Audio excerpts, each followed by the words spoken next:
All right, we are on step 2 of assessment. And so I'm going to quick flip back to previous slide just to recap what we talked about with step 1, which was prioritizing the problem. We just want to make sure we hit these key points of making sure the client is safe. If there's any immediate safety concerns, those have to be addressed as the priority problem before you can get to any longer term goal setting. Finding a problem that has a high potential for change that will help increase motivation, keep the client engaged. Looking for both those internal and external resources that the client has to help move towards change. And if the client's desired goal differs from your prioritized problem, so sometimes you have to push an agenda. So like, let's say, they are going to get kicked out of their AFC home. We used that example the other day. But the client is super focused on finding employment. But you know that if he doesn't focus on the housing, there's going to be some negative consequences. So when that happens, you want to validate, but find ways to connect the two problems together. All right, so once the problem has been identified, you can begin to explore the goal creation.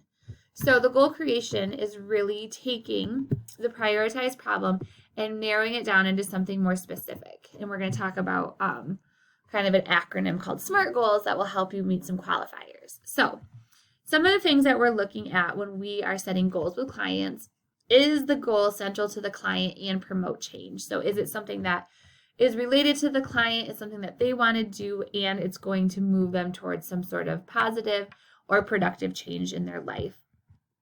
Thinking about what goals have the most potential and fit best with their preferred reality.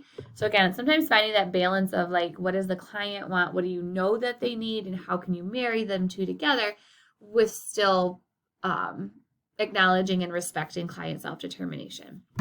Goals need to be measurable, realistic, and attainable. I think it's kind of funny that I actually add this one in there, but there's some truth to it. Like, are the goals that the client is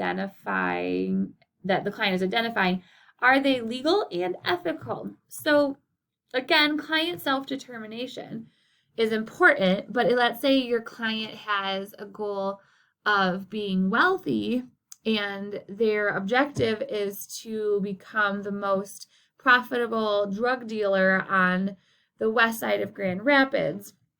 Maybe not the best objective because it's not necessarily legal or ethical. And so trying to figure out different ways to modify that. So just make sure the goals are legal and ethical. If you're helping work on them, you're going to be involved in somehow. So just make sure they're legit.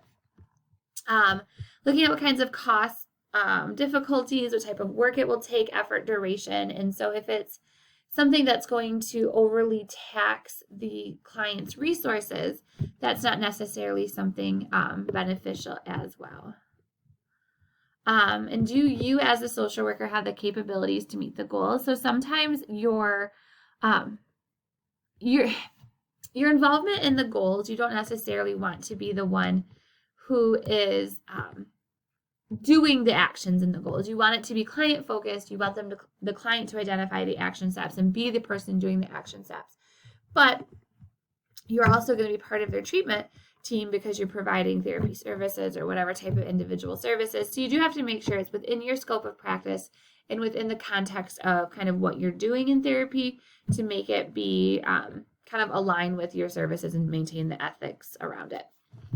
And are the goals stated in a positive language? So that kind of goes back to that solution-focused perspective versus the deficit problem focus. So always making sure it's got some sort of like action-forward language and it's promoting a positive change and it shows that the client is capable of making the change as well.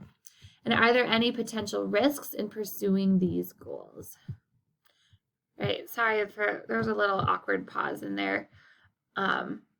Just because I was trying to figure out something with the recording. My computer is going very wonky today. I'm actually re-recording the videos because everything I uploaded didn't have sound. So I apologize if that was a little clunky right there. So anyways, moving on.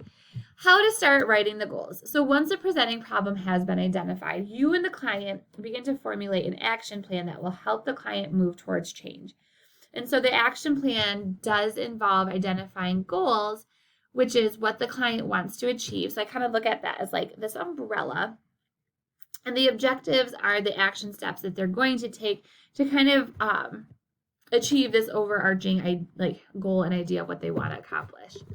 So we're going to break it down because I think that will help a little bit explain kind of what I mean in very concrete ways.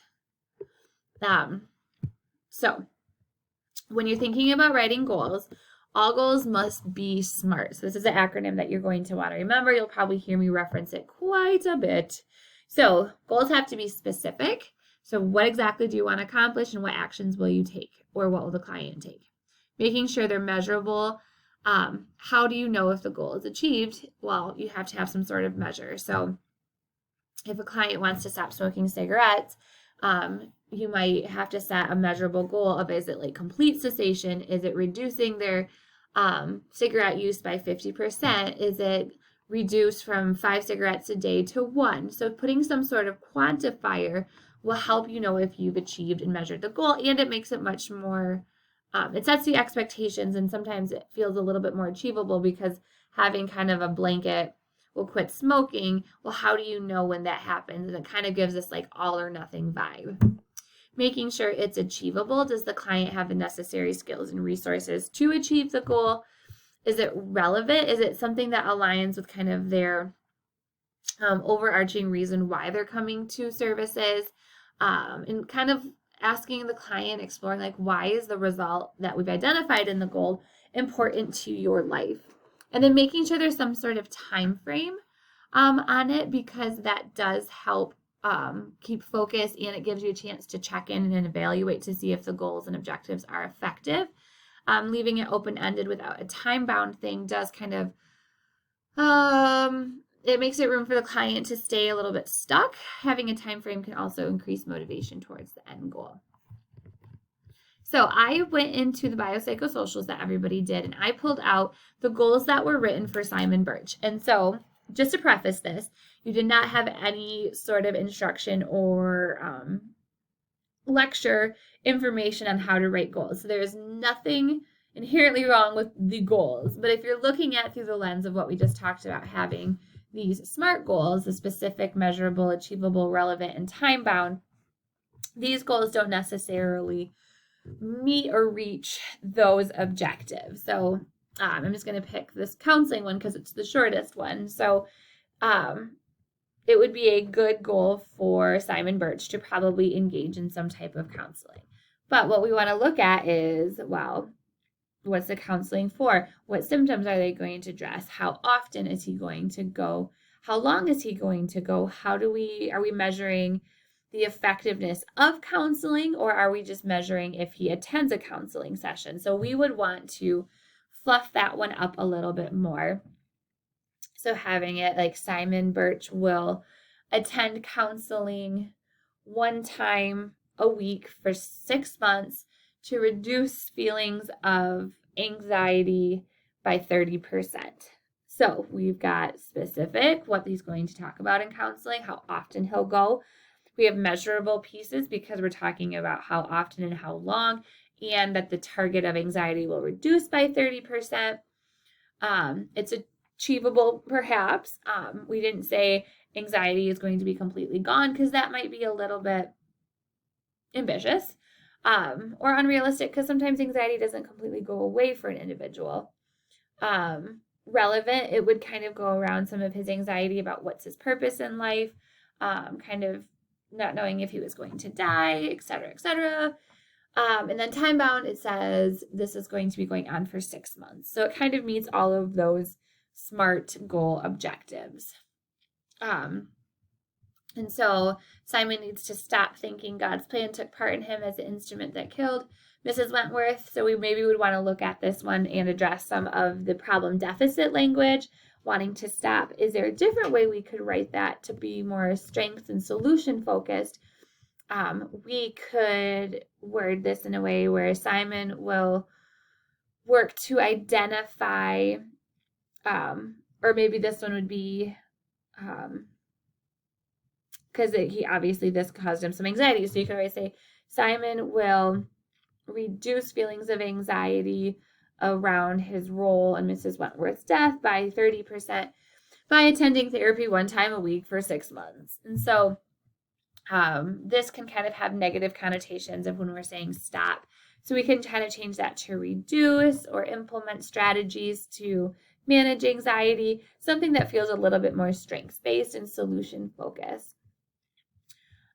So yeah, those are just some thoughts on that and kind of taking good intended goals. These are all very good intended, but showing that there's ways to reframe them in order to make them a little bit more measurable, specific, achievable, relevant, and time-oriented.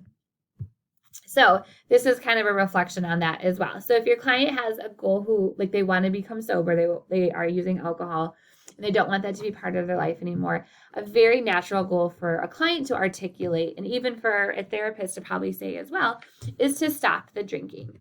And so there's nothing wrong with wanting to stop drinking. That's a very good goal.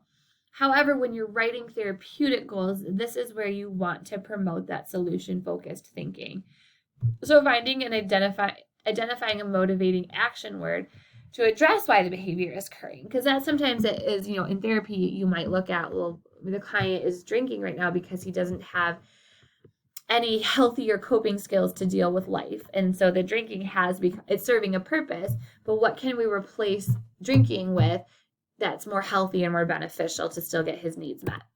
So a good way to rephrase that would be develop 3 coping skills to use when I have the urge to drink. And so it's identifying that drinking is serving a purpose, but this goal is helping to find a solution to replace that unhealthy coping skill. So this has the solution. It has an action word. So these are some good action words that I like to put into goals: is increasing something, making something, improving, reducing. So reducing just feels a little bit more more moving forward versus like stopping something, saving something, and developing something could be yourself. So in conclusion, key points when you're thinking about goal setting is really focusing on that solution focused language. So that's a huge part of therapeutic goal setting, is motivating and getting the client on board. And so solution focused language can help woo them into that. Keeping the goals smart, encouraging client buy-in and ownership. And so we'll talk a little bit more about that in the next video on step 3, which is contracting with the client. And then this last one kind of summarizes why we focus on specific goals, is it helps the clients persist in their treatment. And so it's giving them motivation, it's showing them change. Not every goal is achieved, and there might be frustration, but having a specific goal can show them what isn't working well, and then you can reflect on there's always a different solution or different approach and kind of using that. So there is goal setting.